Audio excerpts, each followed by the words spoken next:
Bismillahirrahmanirrahim. Today we are studying diffusion potential, resting membrane potential, and action potential. Ion channels are important part of cell membrane. Ion channels are integral proteins that span the membrane and when present permit the passage of certain ions. Ion channels are selective.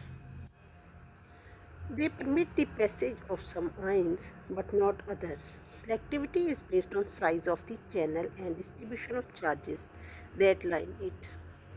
For example, a small channel lined with negatively charged groups will be selective for small cations and exclude large solutes and anions. Conversely, a small channel lined with positively charged groups will be selective for small ions and exclude large solutes and cations.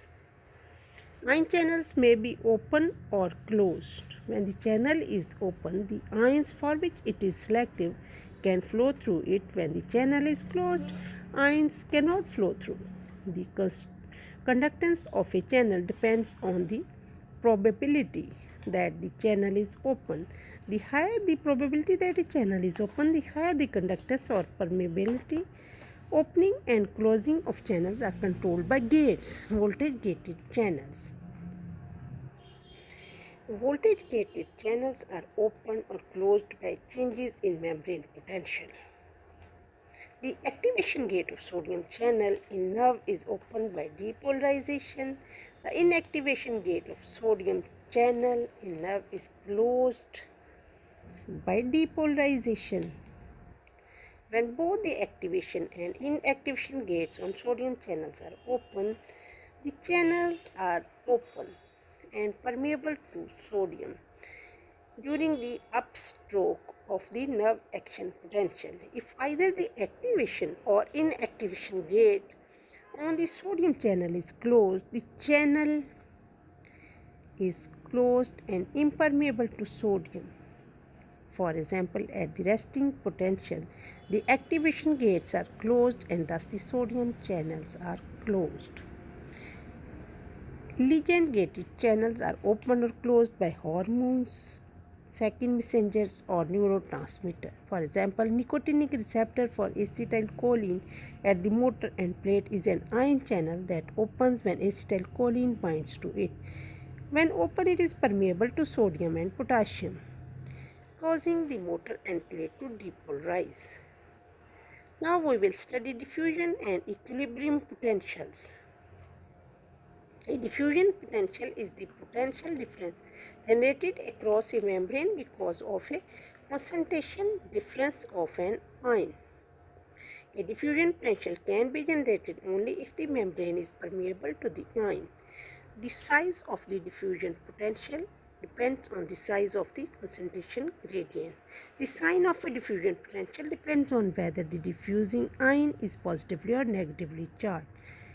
Diffusion potentials are created by the diffusion of very few ions and therefore do not result in changes in concentration of the diffusing ion. The equilibrium potential is the potential difference that would exactly balance or oppose the tendency for diffusion down a concentration gradient. At electrochemical equilibrium, the chemical and electrical driving forces that act on an ion are equal and opposite, and no further net diffusion of ion occurs. Example of a sodium diffusion potential. Two solutes of NaCl are separated by a membrane that is permeable to sodium but not to chloride. The NaCl concentration of solution 1 is higher than that of solution 2. Because the membrane is permeable to sodium, sodium will diffuse from solution 1 to solution 2 down its concentration gradient. Chloride is impermeable and therefore will not accompany sodium. As a result, diffusion potential will develop at the membrane and solution 1 will become negative with respect to solution 2.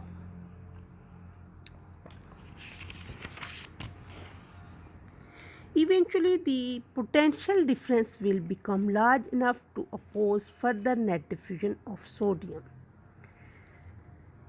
The potential difference that exactly counterbalances the diffusion of sodium down its concentration gradient is the sodium equilibrium potential. At electrochemical equilibrium, the chemical and electrical driving forces on sodium are equal and opposite, and there is no net diffusion of sodium. Examples of a chloride diffusion potential. Two solutions identical to those shown in figure 1.4 are now separated by a membrane that is permeable to chloride rather than to sodium. Chloride will diffuse from solution 1 to solution 2 down its concentration gradient. Sodium is impermeable and therefore will not accompany chloride.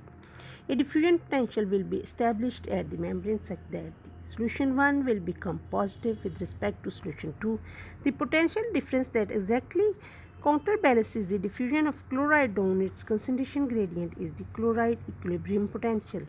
In electrochemical equilibrium, the chemical and electrical driving forces on chloride are equal and opposite, and there is no net diffusion of chloride. Using the Nernst equation to calculate equilibrium potentials. Nernst equation is used to calculate the equilibrium potentials at a given concentration difference of a permeable ion across a cell membrane. Driving force and current flow on an ion is the difference between the actual membrane potential and the ion's equilibrium potential calculated with the Nernst equation. And current flow occurs if there is a driving force on the ion and the membrane is permeable to the ion. Resting membrane potential is expressed as the measured potential difference across the cell membrane in millivolts. Resting membrane potential is established by diffusion potentials that result from concentration difference of permeant ions. Each permeable ion attempts to drive the membrane potential towards its equilibrium potential. At rest, the nerve membrane is far more permeable to potassium than to sodium. Sodium-potassium pump contributes only indirectly to the resting membrane potential by maintaining across the cell membrane the sodium and potassium concentration gradients that then produce diffusion potentials. The direct electrogenic contribution of the pump 3 sodium pumped out of the cell for every 2 potassium pumped into the cell is small. Action potential. Depolarization makes the membrane potential less negative. The cell interior becomes less negative. Hyperpolarization makes the membrane potential more negative. The cell interior becomes more negative.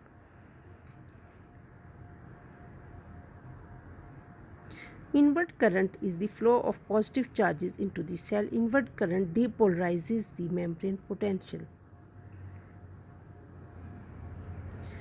Means depolarization makes the membrane potential less negative. Inward current is the flow of positive charge into the cell. So it depolarizes the membrane potential. Outward current is flow of positive charge out of the cell. Outward current hyperpolarizes the membrane potential. Action potential is a property of excitable ions, nerve muscle, that consists of a rapid depolarization or upstroke followed by repolarization of the membrane potential.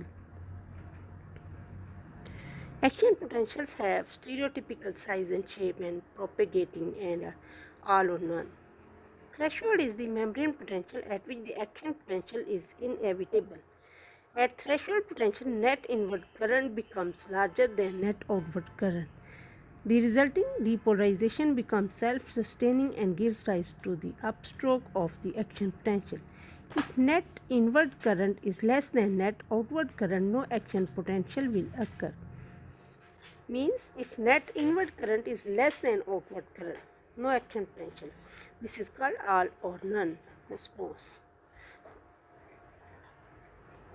And with this we end with the action potential.